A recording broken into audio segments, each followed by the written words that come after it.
Entonces sí, es un mensaje contracultural. La Biblia sí es un mensaje contracultural con respecto al hombre y la mujer.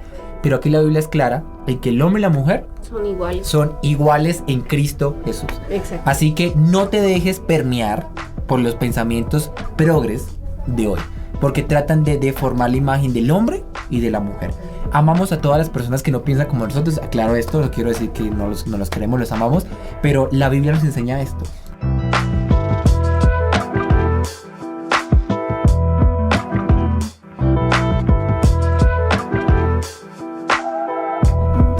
Hola familia Socket, bienvenidos a este tiempo de podcast que arrancamos nuestra tercera temporada. Este es nuestro capítulo 4. 3, capítulo 3. Nuestro tercer capítulo de esta tercera temporada. Que viene con muchas cosas, muchas sorpresas. Y nada, bienvenidos, David. Sí, no, hola. Bienvenido. Es raro darle la bienvenida a David, pero... Es que dije, no, pues yo siempre doy la bienvenida, entonces mejor que Lau dé la bienvenida. Y el episodio pasado también Lau dio la bienvenida, entonces está bien. No me acuerdo. Lau no se acuerda. Bueno, Lau. Soy como Dory, tengo memoria a corto plazo.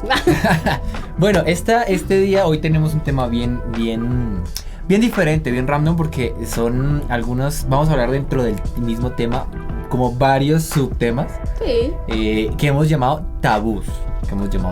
¿Qué es un tabú? Simplemente son cosas que normalmente no se hablan mucho, pero que aún así son importantes y que se deberían hablar. Uh-huh. No son temas, digamos, como que digo yo, que requieren toda la relevancia del universo, pero que son dudas. Son datos y hay que darlos, dice un meme. Sí. No, son datos que están y que son latentes. Pero bueno, antes de comenzar, pues nada, Lau, simplemente decirte pues gracias a ti que nos estás escuchando, que nos ayudes a compartir este episodio, que le des like, que lo compartas con tus amigos, que tal vez tienen... Que nos lo comentes. Sí, que nos lo comentes. Si escuchan un poquito de ruido, es que estamos en la iglesia y precisamente mañana, bueno, hoy estamos grabando esto y va a salir el lunes, pero en ese fin de semana... Hay un evento. Celebración increíble. Una celebración de los papacitos. Del Día del Padre. El Día del Padre. O si fueran gomelos, el Día del Papi. Sí, a mí. O los gomelos, o más gomelos, el Día del Pa. Ya. En fin, muere ahí. Lo voy a decir en inglés, el Día del Dad. ¡Ya! Ok, bueno, ya, después de ese pequeño lapso de comentarios cringe. Sí. Bueno, estamos en un evento precisamente, entonces queremos organizar. Y bueno, aprovecho también para invitarte a que te inscribas a nuestro Summer Camp, que ya estamos. ¿A cuántos días, Laos? 2 meses. ¿Un mes y medio? No, un mes y unas 12, un mes y medio, exactamente. Y más o menos un poquito más que un mes y medio. Estamos a un mes y medio más o menos, un poquito más, de nuestro Summer. Así que pues yo te animo a que te inscribas, que aproveches la oportunidad, porque en serio va a estar súper genial. Van a haber un montón de cosas, de talleres, vamos a hablar sobre, bueno, varios temas interesantes. Sí, pero, es que David tiene la costumbre de spoilear, sí, entonces yo lo miro para que no spoilee. Tengo tentación de spoilear. Yo confieso algo, yo me spoileo las películas antes de verlas. Él se las spoilea solo y uno no quiere que se las spoilee y se las spoilea. Es que me gusta llegar preparado. Bueno, el caso es que vamos a tener temáticas súper chéveres. Va a estar con nosotros Alex Hernández, el pastor Alex Hernández desde Manizales. Así que pues es una súper oportunidad. El Summer solo se hace una vez al año. Así que pues la idea es que aproveches el espacio. Bueno, ya después de los anuncios parroquiales, dice mi papá, vamos con el tema. Entonces, Lau, hoy tenemos 3 tabús. Hoy vamos a hablar sobre 3 tabús. Hay muchos, ¿no? Ajá. Pero vamos a hablar sobre 3. ¿Cuál es el primero, Lau? El primero es acerca de la pobreza. La pobreza. Voy a dejarlo ambiguo para poder dar los otros temas. Otros temas. Vamos. No, eso todavía no lo digas. Bueno. Sí, y tú eres las que spoilean. Pues es que... Bueno, vamos a hablar sobre la pobreza. El primer tabú que vamos a hablar es sobre la pobreza. Voy a decir algo, una frase polémica. Mucha gente confunde pobreza con humildad. Mucha gente, yo he escuchado personas que hablan sobre otras personas que son de escasos recursos y dicen, no, es que eres una persona muy humilde. Yo me pongo a pensar, ¿cuándo la pobreza se volvió humildad? ¿Tú qué opinas, de humildad?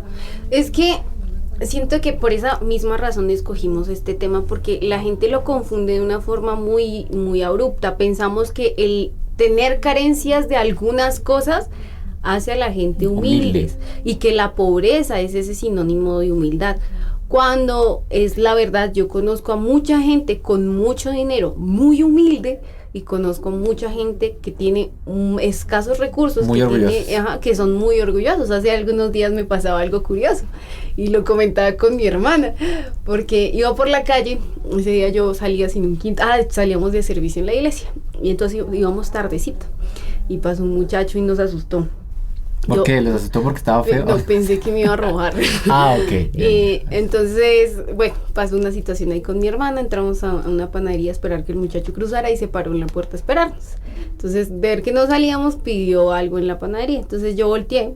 Yo no soy grosera, yo trabajo con población vulnerable, en situación de calle, en situaciones muy complicadas. Sí, es lo que se llama el amor por la ciudad, ¿no? Entonces yo suelo ser muy decente y muy considerada incluso para dar un no a esas personas. Entonces, yo no soy grosera de váyase, quite, no soy así porque trato con la población y sé que no es fácil. Entonces yo muy amablemente volteé y le dije, mira, en este instante no tengo nada para darte.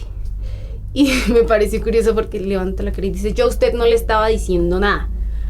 Y le pidió a la muchacha de la tienda, bueno, X. Entonces salió, se fue, esperamos otro rato con mi hermana y seguimos caminando, y mi hermana dice, qué triste que haya una persona que tenga una situación tan precaria y que aún así no acepte de una forma amable, porque se los garantizo, yo no fui grosera, que no acepte una disculpa. Incluso ni siquiera es mi deber darle, a nivel literal, o sea, yo no tengo el deber de darle a nadie.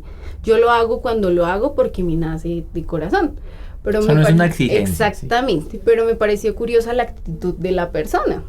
Y ahí es donde yo entro y digo, el tema de la humildad no tiene que ver nada con los recursos. Nosotros no, Jesús fue la persona más humilde del mundo y era la persona más rica del mundo, era el creador del universo, entonces él no necesitaba nada y aún así nos dio lecciones de humildad, que vino aquí en una forma para su época humilde, y también con precaria situación económica, porque también quería darle una lección a la humanidad. Pero eso no quiere decir que la humildad y la pobreza sean sinónimos. Sí, es que creo yo, he escuchado a mucha gente eso, que tiene en su mente que sí, que ser pobre es ser humilde, porque se enseñó esa cultura, obviamente por la religiosidad, por tanta herencia religiosa y tantas cosas, que se enseñaba, por ejemplo, los votos de pobreza. No sé si seguramente tú has escuchado, sí, pero algunas personas durante la Edad Media y más adelante hacían votos de pobreza, porque San Francisco de Asís, sí, por ejemplo, algunos tomaban votos de pobreza, pero no podemos tomar obviamente lo que hicieron ellos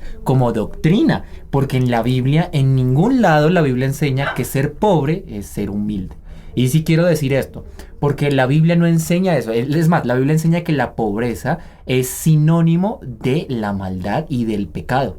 Es curioso eso, porque donde hay pobreza, donde hay carencia de algo, es porque algo no está bien. Ahora, no quiero decir, por ejemplo, tú que me estás escuchando y dices, no, pero yo no tengo recursos y yo soy una persona que amo a Dios. No significa que estás mal. No, me refiero es que la Biblia nos enseña que la pobreza como tal en este mundo es el resultado del pecado. Es así, una persona que vive obviamente en la presencia de Dios no va a tener la carencia de la presencia de Dios, y en Jesús tenemos lo que necesitamos. A esto quiero hablar ahora entonces con la pobreza, porque el mundo nos ha enseñado entonces que la pobreza solamente tiene que ver con el tema de dinero. No, la pobreza es muchas otras cosas. Mira que el Evangelio, la carta de Juan, Juan también escribe a uno de sus discípulos y le dice, espero que tú prosperes como prospera tu alma. O sea, la Biblia deja claro que la prosperidad y la pobreza tienen que ver ¿con qué? Con un estado del alma. Y por eso es que la pobreza no simplemente tiene que ver con tema de dinero, tiene que ver con tema de mentalidad, tiene que ver con tema de corazón y de carácter. Por eso es que yo digo, y por eso la Biblia enseña que la pobreza tiene que ver con el estado del pecado. Porque el pecado, ¿qué es? El pecado es la tergiversación o el dañar la esencia del ser humano. Eso es lo que hace el pecado, todo lo que aleja al ser humano de Dios. Y todo lo que aleja al ser humano de Dios se aleja de su versión original, de lo que somos. Entonces, cuando yo estoy lejos de Dios, el pecado me deforma. Y el pecado me deforma hasta la manera en cómo pienso, me deforma la manera en los valores que tengo, los principios que tengo. Y eso, entonces ahí yo ya estoy, al estar en pecado, lo que estoy dando es oportunidad a que el pecado como tal me instruya o me adoctrine la manera en cómo veo hasta el dinero, por ejemplo. Entonces es por eso que digo, y por eso la palabra habla clarísimo de que la pobreza no viene de Dios. Dios no nos mandó a tener pobreza. Ahora, no quiero decir con esto que entonces Dios nos mandó a ser ávaros. La avaricia es igual de malo que la pobreza, es igual de malo. Lo que Dios nos mandó a entender es que el dinero no determina lo que somos. Exactamente. Por eso es que la humildad no tiene nada que ver con el dinero. Porque tú puedes ser una persona que tiene dinero y ser humilde, o puedes ser orgulloso, o puedes ser una persona que no tiene mucho dinero y ser humilde y también puedes ser orgulloso, porque tiene que ver con el estado de tu alma y de tu corazón. Exactamente. Además que a mí me encanta que la Biblia, que Jesús, lo que más vino a enseñarnos, ni siquiera fue el tema de hacer un voto de pobreza tal vez, sino que lo que quería enseñarnos al venir y al vivir de una forma tan precaria era que nosotros podíamos vivir en cualquier situación solamente plenos en Dios. Y nosotros no, o sea, a mí me parece curioso cómo nosotros tergiversamos que el Señor vino a enseñarnos esa plenitud de vida en Dios con o sin, porque Él ya vivía con todo. Y Él vino a mostrarnos que sin nada también se podía vivir plenos en Dios. Exactamente, lo que Jesús enseña es que el reino de los cielos es lo que nos llena. Eso sí, la Biblia, y es muy interesante el lado de lo que tú mencionas, pero tal vez para los chicos que tal vez no lo han estudiado. Pero Jesús, por ejemplo, era una persona, obviamente el Hijo de Dios, dueño de todo, y Él vino, se hizo humilde, Él no creció en la super familia, Él no creció en el super lugar, pero como Él era el Hijo de Dios y como Él sabía los principios del reino de Dios, es curioso que llegó a tener tesorero. ¿Por qué? Porque cuando tú estás pleno en el reino de Dios y haces las cosas bien, la bendición te va a perseguir. Me encanta el Salmo 23. Todo el mundo escucha el Salmo 23. Jehová es mi pastor, nada me faltará. En verdes pastos me hará descansar. Junto a corrientes de agua me hará descansar. Confortará mi alma, me levantará, me ayudará. Y toda la gente se lo sabe hasta ahí, pero nunca leen el final del versículo. El texto al final de Salmo 23 dice: preparas una mesa delante de mis enemigos, y el bien y tu misericordia y tu bendición me perseguirán todos los días de mi vida. Mira que es curioso, el salmista nos dice que cuando tú tienes al Señor como tu pastor, Él te va a descansar, te va a ayudar aunque pases en valle de sombra de muerte, cuando pases por cuando no tengas muchos recursos, Él va a estar ahí. Pero si tú eres pleno en Jesús, mira que es curioso, la bendición te va a perseguir. Es por eso que mucha gente en las iglesias batalla con eso.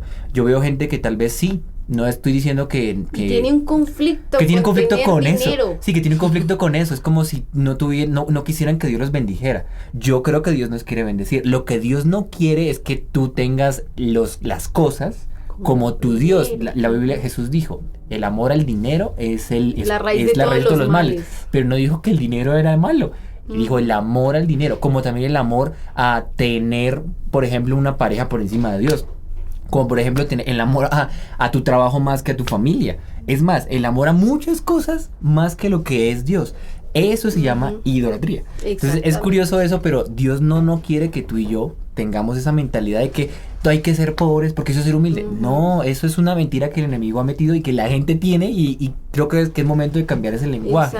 La pobreza no viene de Dios. Dios no es un Dios pobre. Dios es un Dios completo. La pobreza es la ausencia de algo. ¿Qué le falta a Dios? Y hay algo que a mí me parece impresionante si tienen la oportunidad y léanlo, el libro de Apocalipsis.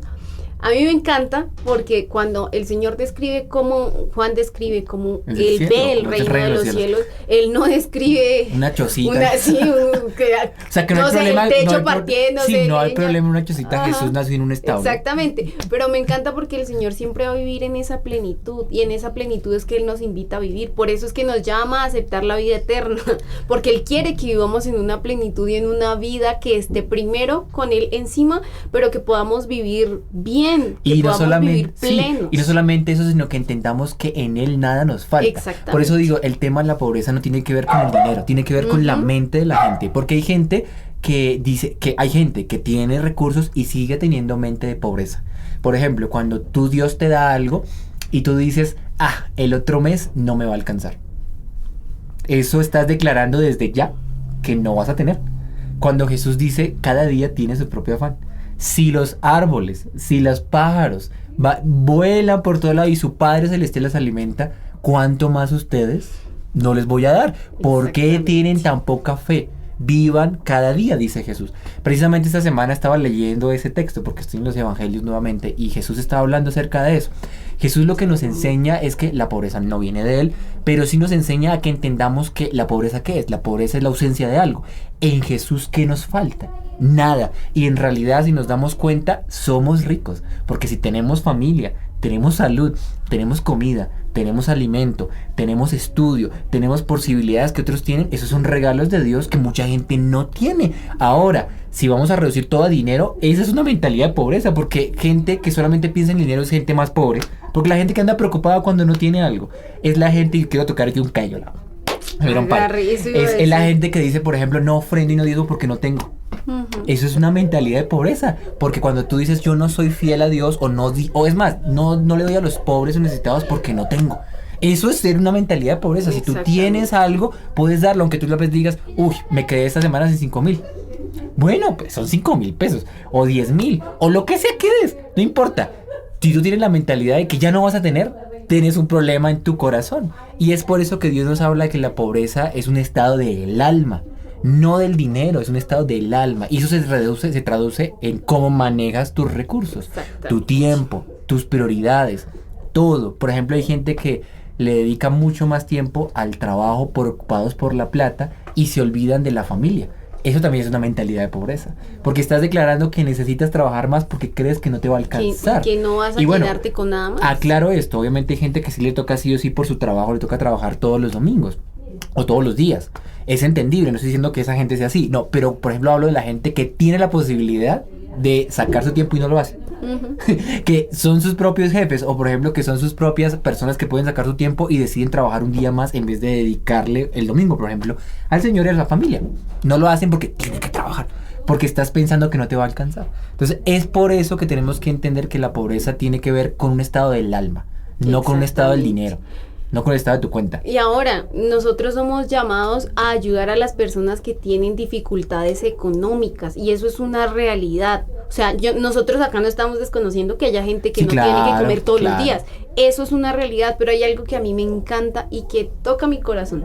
Yo no sé si ustedes han tenido la oportunidad de ver iglesias en África. Sí. Pero a mí me encanta que esa gente se reúne, es feliz y es plena en África. Sí. En unas situaciones muy densas. O sea, yo he visto literal, y por eso digo que me toca mucho el corazón ver a niños que están aprendiendo a tocar guitarras hechas de ollas viejas, batería, de tapas. sí, Exactamente, tocan la batería y adoran a Dios en ese momento. Esa gente tiene una plenitud en el Señor y saben que tienen todo lo que necesitan en Él. No se varan. Exactamente. Y va a llegar algún día alguien, Dios va seguramente. Y siguen trabajando con lo que tienen y siguen haciendo crecer lo que tienen y lo que Dios les dio. Y dime, ahora con lo que te estoy contando, ¿tú crees que esa gente en realidad es pobre?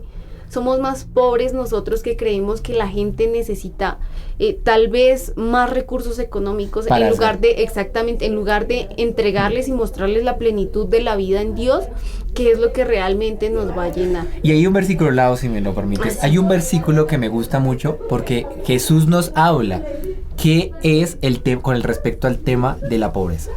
Y realmente, ¿qué hizo Jesús?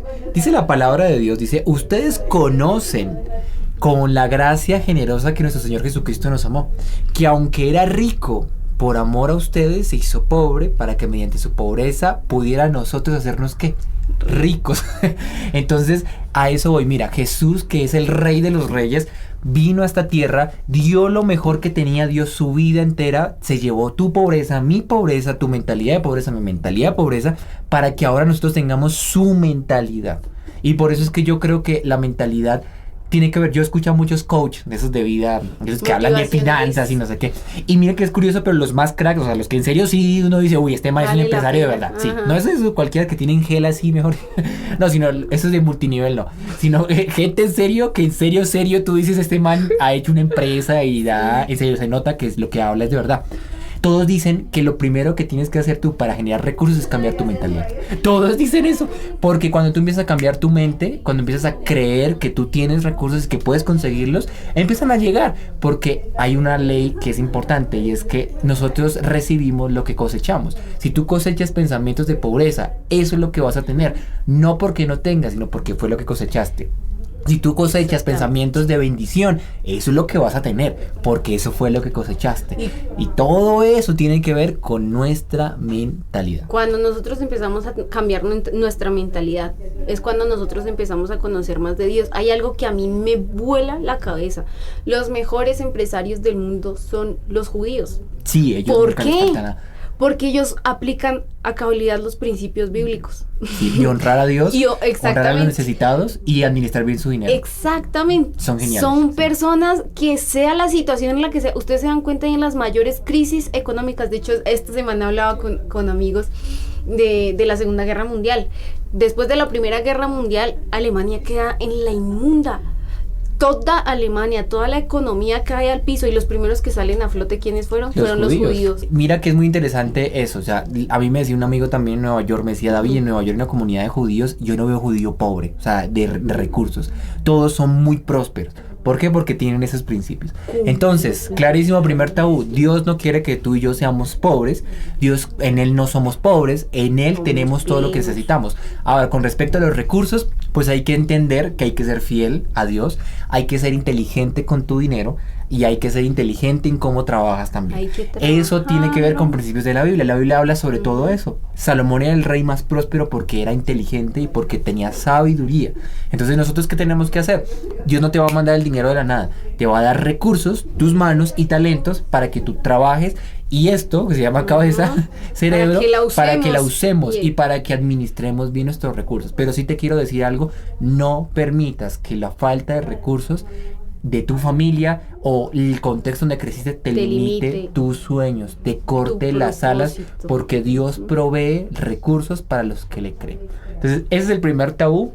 Vamos rápido con el segundo. Vamos rápidamente con el segundo tabú. ¿Cuál es el segundo? Tabú que todos tienen, que me han llegado con muchas preguntas, que a pesar que hemos tratado de responder muchas veces, es un tema ya como estilo cringe, como los videos de Camp Rock. Lo decíamos como es un tema que está muy trillado. Muy trillado, pero siempre preguntan lo mismo. Nos preguntan lo mismo. Entonces, los cristianos pueden tatuarse, están bien los tatuajes, David. Vamos a la Biblia, déjame el versículo. Hay un versículo que nos habla, vamos a esto con la Biblia, o sea, con la Biblia vamos a resolver la cuestión. En 2 Corintios nos habla algo, 2 Corintios capítulo 6 nos dice: ¿y qué clase de unión puede haber entre el templo de Dios y los ídolos? Pues nosotros somos el templo del Espíritu Santo. Como dijo Dios, viviré en ellos y caminaré entre ellos. Yo seré su Dios y ellos serán mi pueblo.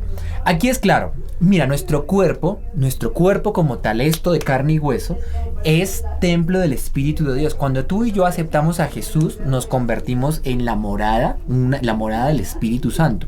Eso es un misterio, porque Dios es infinitamente poderoso. ¿Cómo puede Él habitar su presencia en un cuerpo como nosotros, que somos tan trillados, tan imperfectos, que somos imperfectos y que tenemos tantos errores? Eso sí es un misterio y se llama gracia. Pero el Espíritu Santo entra en ti, en tu corazón, cuando tú aceptas a Jesús y Él te acompaña, Él es el que nos da plenitud. Ahora, ¿por qué digo esto? Pues si el Espíritu Santo vive dentro de nosotros, su presencia vive en nosotros, y nuestro cuerpo es templo de Dios, como dice la palabra, y nuestro cuerpo es templo del Espíritu Santo, pues la pregunta sería la siguiente: pues, si el dueño del cuerpo es Dios, ¿yo a quién tengo que preguntarle si debo hacerme un cambio en mi cuerpo? Pues es obvio, a Dios. Entonces, la Biblia como tal, en sí en el Antiguo Testamento solo hay un par de menciones, y es en Levítico, que se menciona que Dios le ordenó al pueblo de Israel que no se hicieran marcas en la piel en honor a los muertos. ¿Por qué? Porque en los tiempos antiguos, por ejemplo, cuando una persona fallecía o cuando había la muerte de alguien, tenía la costumbre de tatuarse precisamente en la piel ciertas cosas alusivas a esa persona. Eso queda para toda la vida. Entonces Dios le dice: ustedes no van a ser así. ¿Por qué? Porque ustedes no van a celebrar la muerte, van a pasar el duelo, van a aceptar el duelo, pero van a pensar, después de superar el duelo, en que hay algo mucho más grande y que la vida sigue. Entonces Dios le ordena que no hagan eso. Y en realidad es la única mención explícita que se menciona acerca de eso. De resto, el Antiguo Testamento no menciona como tal, ni dice que son pecado, ni dice que son otra cosa, no. Ahora, en base a esto, sí digo yo, y lo escuchaba del pastor MacArthur, que es una eminencia de la iglesia cristiana contemporánea, y que lleva muchísimos años. El pastor MacArthur decía: dicho esto, yo sí le aconsejo a los jóvenes es que piensen por qué se lo van a hacer. En realidad es una marca que va a quedar para toda la vida. Entonces es importante que lo pensemos. Y segundo, Si hablamos de que nuestro templo, nuestro cuerpo es templo del Espíritu Santo, y tengo que preguntar al Espíritu Santo si él está de acuerdo, hay jóvenes que dicen, pero yo cómo sé que el Espíritu Santo me habla. Pues ahí te está respondiendo, no tienes una relación tan suficientemente sólida con Dios para ni siquiera saber cuándo te habla. Entonces no te puedes hacer un tatuaje porque no tienes ni siquiera el discernimiento de saber cuál es la voz de Dios que te habla. Cuando tú tengas la vida espiritual tan fuerte y estés tan lleno del Espíritu Santo que tú puedas escuchar en tu vida y sepas cuando Dios te habla y tengas paz en ese tema, yo no tengo ningún problema con eso, siempre y cuando, por ejemplo, doy otro principio. Si tú vives en tu casa y tus padres no están de acuerdo, no te los hagas. Porque la Biblia sí dice que hay que honrar a papá y a mamá. Mientras tú tengas y vivas bajo su techo y tus padres no estén de acuerdo con eso, no lo hagas. Porque vas a estar en contra y desobedeciéndolos a ellos. Segundo, ¿por qué te lo quieres hacer? Es la razón. Ay, no, es que me quiero tatuar el nombre de mi novia. ¿Y si terminan?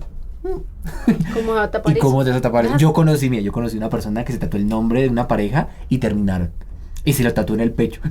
Y ahora cada vez que se quita de la camisa, tiene la cara de la señora.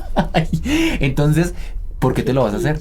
Hay que tener mucho cuidado. Y tercero, en realidad yo creo que hay muchas cosas más que hay que tener en cuenta que son más importantes, como por ejemplo tu vida con Dios, tu vida y tu propósito. Yo no estoy de acuerdo, yo creo que es un tema netamente estético, personalmente creo que es un problema netamente estético, pero sí digo que hay que analizar qué dice el Espíritu Santo a cada uno de nosotros. Yo conozco amigos, yo tengo amigos pastores, que son pastores y se han tatuado. Y pues y nos han tatuado antes, siendo pastores. Y Dios lo sigue usando. Siguen siendo unas personas que tienen la presencia de Dios, siguen siendo personas que tienen la unción de Dios. Y también he conocido gente que no tiene ningún tatuaje y son más malos que el diablo. Entonces, en realidad, eso no tiene nada que ver con que si me marco o no. Ajá. Tiene que ver mucho, es más con la razón por la cual me lo voy a hacer. Sí, ¿Qué dicen mis padres? ¿Están de acuerdo? ¿No están de acuerdo? Estoy escuchando ¿Qué la voz de voy a Dios, hacer? exacto. ¿Qué me voy a tatuar? Y tener que entender que vas a llegar a una edad donde realmente vas a estar viejo. Y no sé si tú te quieres ver arrugado, viejo, con un tatuaje. Si no te molesta eso, pues ya es un tema personal. Sí. Pero sí creo, y sí quiero aclarar con ese tema del tabú. La Biblia solamente menciona en Levítico. Eso es un tema contextual, no es un tema como tal específico para todos. Era una cosa específica para el pueblo de Israel. ¿Por qué lo decimos? Porque ese mismo versículo después, Lo usan para decir. sí, de por sí mismo, en ese mismo versículo, después de ese texto, dice que los hombres no se podían cortar las patillas. Entonces aquí todos los hombres que nos hemos ido a la barbería, pues somos pecadores. O por ejemplo que las mujeres no podían mezclar dos tipos de tela. Pecadora. Entonces éramos pecadores por la ropa. ¿Y por qué tú dirás, pero Dios, ¿por qué manda esas cosas tan raras? Era un tema netamente cultural y Dios estaba formando al pueblo de Israel, separándoles literal de todo, porque era el pueblo especial, son el pueblo especial de Dios.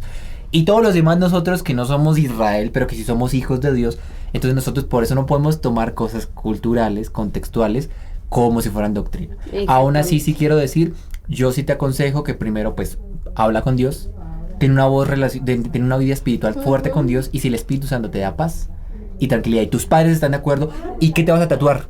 Importante, no te vas a tatuar el nombre de la ex o un dragón o una cosa que tiene un simbolismo malo, Raro. porque yo sí conocí una persona que se tatuó un demonio y Tasmania y cada vez que orábamos la persona se rebota. Entonces no por el tatuaje, sino por lo que se había atado. Sí. Entonces es por eso hay que tener mucho cuidado. Hay una historia que a mí me gusta mucho y quiero que cerremos este tema con ella porque a mí me tocó mucho el corazón la historia de este pastor que se iba a tatuar, estando joven, muy joven. Y él siguió los pasos que estamos dando y el Señor, sí, voy a orar, paso uno, voy a orar. Y el Señor, me quiero tatuar. ¿Tú qué me dices? Y le apareció este versículo y dice, pero ahí no me dice que no, ahí solo me dice que yo soy tu templo y yo quiero decorar el templo. Yo quiero que este templo es mexicano, se vea más chido. Y el Señor no le respondía y duró bastante tiempo orando, en desobediencia no se tatuó. Y habló con sus papás, le dijeron, pues, usted ya es grande, usted ya es grande. Sí, ya tiene conocimiento de Exacto. Dios. Pero me gustó mucho lo que él hizo, porque él siguió orando hasta que un día llegó la respuesta. Y la respuesta se la dio Dios, si no estoy mal, está en Corintios o en Efesios. Pero dice que el cuerpo del varón corresponde a su esposa como el cuerpo de su esposa corresponde al varón. Y él entendió de la voz del Espíritu Santo que él no se podía tatuar hasta que no se casara y le preguntara a ella, porque también así como su cuerpo era suyo, también iba a corresponder en un momento y lo iba a compartir con ella, y si a ella no le agradaba, ¿qué? Entonces él esperó hasta que se casó, habló con la chica que estaba saliendo, que iba a ser su futura esposa, y hasta después de que se casó y ambos entraron como en ese acuerdo, mutuo acuerdo, ambos se tatuaron, son dos pastores súper bacanos, tatuados los dos. Pero me gustó mucho esa historia, ¿por qué? Porque la perseverancia en su oración al preguntarle algo importante a Dios hace que nosotros entendamos una cosa: nosotros en desobediencia a Dios no podemos movernos y esperar recibir bendición cuando lo hacemos. Sí. O sea, tú no esperes que Dios vaya a bendecir esas decisiones si tú ni siquiera se las llevas a la persona más importante. Así que, lección del día. Sí, o sea, en rebeldía no. Si vives en tu casa, habla con tus papás, y seguramente no. Y espera a que el Espíritu Santo sea el que te hable. Y en realidad yo creo que eso es un tema que no hay que darle tanta importancia. Lo hablamos simplemente porque es un tema recurrente que nos preguntan. Exacto. Pero entonces sí quiero que entendamos que el reino de Dios es más que tatuajes, es más que comida, que bebida, que cosas. El reino de los cielos es mucho más importante, y cosas mucho más trascendentales, como qué estás haciendo con tu propósito, qué estás haciendo con tu trabajo, qué pareja estás eligiendo, qué cosas estás haciendo, cómo estás estudiando, sabes para dónde vas. Esas son preguntas mucho más importantes. Entonces resuelve lo más importante, y esas cosas estéticas creo que van a perder, pues van a tener su importancia en el nivel que necesitan. Exactamente. Muy bien, y el último tabú, Lau, que nos vamos con queremos terminar nuestro episodio. ¿Cuál es? El machismo y el feminismo. ¿Qué dice la Biblia de eso, David? Vamos a la Biblia, Lau. ¿Qué dice la Biblia de eso? Pero ese léelo tú. ¿Qué dice la Biblia acerca de...? Estamos en una época, obviamente, del empoderamiento femenino, que aclaramos. Yo estoy, la verdad, yo soy genial. A mí me encanta que todos tengan los mismos derechos y que tengan el valor que Dios nos dio. Pero la Biblia habla, claro, sobre algo. Así, en el versículo de Gálatas 3:28. Dice: así que no importa si son judíos o no lo son, si son esclavos o libres, si son hombres o mujeres, si están unidos a Cristo, todos son iguales. O sea, todos tienen el mismo valor. Sí queremos decir y aclarar, evidentemente vivimos en una sociedad donde el machismo ha predominado por muchísimo tiempo. Sí tenemos que aclarar esto. Yo todavía me encuentro con personas que asisten a la iglesia creyendo que el machismo es de Dios. He tenido discusiones con personas que todavía piensan, por ejemplo, que una mujer no puede ser pastora. Discusiones con personas que piensan que una mujer no puede predicar, que no tiene el don de liderazgo, que no puede desarrollar un trabajo en la iglesia. Nosotros en la iglesia, Lau es bien testigo, nosotros en la iglesia aquí, es más, sí te voy a decir, honestamente, en mi iglesia, la mayor parte de las cosas que se hacen en la iglesia y que se hacen bien es porque hay mujeres a cargo. Porque el número de hombres que tenemos nosotros en nuestra iglesia es más reducido. Es por si eres hombre, ven. Eso te iba a hacer la invitación. Ven. Y es curioso porque, por ejemplo, en Socket, pues yo estoy dirigiendo el tema de la red de Socket junto con Linis. Pero Lau es directora del Ministerio de Amor por la Ciudad. Mafe es directora del Ministerio de Alabanza. Luz Marina es directora de una red. Andrea y William son directores también de una red. La pastora aquí es directora del tema de todo lo que tiene que ver con la educación y un montón de cosas que se hacen en la iglesia. En realidad vivimos en una sociedad machista, yo sí lo acepto y lo tengo que decir, y me da mucha tristeza. Pero dicho esto, tampoco considero que el movimiento feminista exagerado que se ha levantado en estos últimos tiempos esté completamente de acuerdo a lo que dice la Biblia. ¿Por qué digo? Porque se ha levantado un pensamiento feminista exagerado en el sentido que ya llega a ser un poco de odio a todo lo que sea. Exactamente. Un tema de odio a todo lo que tenga que ver con el tema masculino. Y tampoco es así, porque no todos los hombres somos así. No todos los hombres creemos ese tipo de cosas. Si hay hombres machistas, claro que los hay, por favor, vamos a decir que no. Pero no todos los hombres somos así. Creemos en el valor, y en la iglesia, en el reino de Dios, la mujer y el hombre tienen sus roles, y eso es lo que me gusta, que Dios declara roles. Cuando Dios, y quiero aclarar esto, Lau, y no sé que tú puedas darnos tu opinión. La Biblia, cuando dice que el hombre tiene su rol y que la mujer tiene su rol, no está diciendo que el hombre es más que la mujer. No, lo que está diciendo... las tareas masculinas son más que la mujer. No, de por sí la Biblia dice que la mujer rodea al varón y que esto es un misterio. Y yo he escuchado por ahí que si una mala mujer rodea a un buen varón, daña al varón. Entonces la influencia de la mujer es mucho más importante en ese aspecto que la de un hombre. Yo he conocido casos de buenos hombres que se han metido con malas chicas y terminan mal ellos. Entonces si hubieran los hombres, si Dios hubiera hecho que el hombre sea más que la mujer, entonces no habría ese problema, porque la influencia del hombre sería más fuerte. Y no. Entonces hay roles. La Biblia sí menciona sobre roles. Roles, por ejemplo, el varón tiene que ser el proveedor de la casa. ¿La mujer puede hacerlo? Claro que sí. Pero el deber principal del hombre es que provea amor, protección, que provea, por ejemplo, económicamente, que provea estabilidad, propósito. ¿La mujer lo puede hacer? Por supuesto que lo puede hacer. ¿Cuántas mujeres, madres, cabezas de familia lo han hecho? Que yo las honro.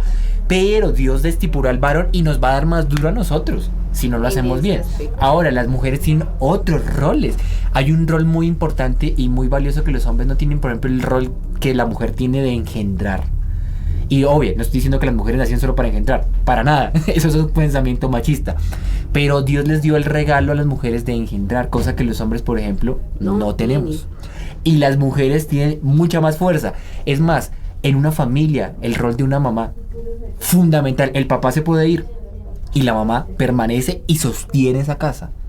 Pero pongo un hombre sin una mujer. Es barata. Pero es que la sociedad actual, y es muy cierto lo que dices, estos días y estas últimas semanas que estaba viendo algunas situaciones en países europeos como España, la situación del feminismo se está saliendo de control hasta el punto en que hay leyes sumamente absurdas donde lo único que busca es oprimir al hombre y a su masculinidad. Y me parece muy curioso porque la figura masculina se está perdiendo y la figura femenina también. Sí, de esa misma manera se está tergiversando horrible. Entonces una mujer que se arregla, que le gusta verse bien, que tiene como sueño casarse, que quiere buscar una pareja estable, formar un hogar, es una mujer oprimida, es una mujer que no tiene una mentalidad abierta. A mí eso me parece más retrógrada porque estamos discriminando a alguien que piensa diferente. Supuestamente que eso es lo que defienden, ¿no? Sí, claro. Pero me parece mucho más opresor tratar de que todo el mundo piense como yo pienso, a darle la libertad a la gente que piense y que pueda formar su vida de acuerdo a como ellos sienten que es correcto hacerlo. En este caso, por lo menos, hablo por mí. Para mí, los principios de la Biblia son claros. Entonces, para mí, mi vida va a estar basada, mi vida de fe va a estar basada en lo que dice la palabra de Dios. Mi esposo va a tener que ser un varón proveedor del hogar, yo voy a tener que ser una esposa respetuosa, amorosa en su hogar, cumpliendo los roles que a mí me corresponden y en los roles que le corresponden. No quiero decir ni ser ofensiva en este aspecto, pero démonos cuenta el daño que hace el faltante tanto de uno como de otro, porque es que nosotros como hombre y mujer no nacimos en competencia, ni para ver quién oprime a quién, ni quién es más grande, porque eso ha generado muchísimo daño a nivel social. Y si tú te das cuenta, ese fue el principal daño que se hizo por lo menos a la figura femenina, que fue tratar de que el varón se viera supremamente grande y poderoso en casa y que nadie mandaba mejor que él. Y fue el peor daño que se le hizo a la sociedad porque Dios nunca nos mandó a eso y nunca mandó al varón a oprimir a la mujer. Los mandó a complementarse ambos en las tareas que cada uno tenía y en las virtudes que él diseñó para ellos. Es un complemento. Y quiero aclarar esto porque he escuchado chicas feministas que han dicho, es que la Biblia es machista, porque la Biblia menciona casos machistas. Obvio, menciona casos machistas. A ver, ¿por qué digo que es obvio? La Biblia fue escrita en un contexto terrenal, inspirada por Dios, pero tiene un contexto terrenal, donde en la época, por ejemplo, donde habían guerras, el pueblo de Dios florecía, y en medio de las guerras, Dios estaba de acuerdo con las guerras, no, pero en medio de las guerras levantaba personas para que llevaran su nombre. Había obviamente el tema, el contexto donde fueron escritos los libros del Nuevo Testamento, del Antiguo Testamento más que nada, era un contexto obviamente bien machista, pero porque era la cultura de la época, porque era la cultura y la sociedad de la época. Es más, el pueblo de Dios no era tan machista como los demás pueblos que estaban alrededor, los sumerios, los babilonios, los persas, ve tú ahorita a Irán a ver si a una mujer le permiten hablar en público. Exactamente. O a Palestina, que tanto hay obviamente con ahorita con tanta cuestión sobre Palestina, que hay mucho sufrimiento por parte de la mujer. Entonces, en realidad, vamos a ser honestos, si nos ponemos a investigar, y yo que lo he hecho un ejercicio muy juicioso, cuando uno va a investigar esos contextos, son contextos que sí eran muy machistas, pero en medio de eso Dios levanta mujeres y hombres. Encontramos a Débora, la primer juez mujer de Israel. Hagas de cuenta que las jueces era la presidenta, la primer mujer juez de Israel.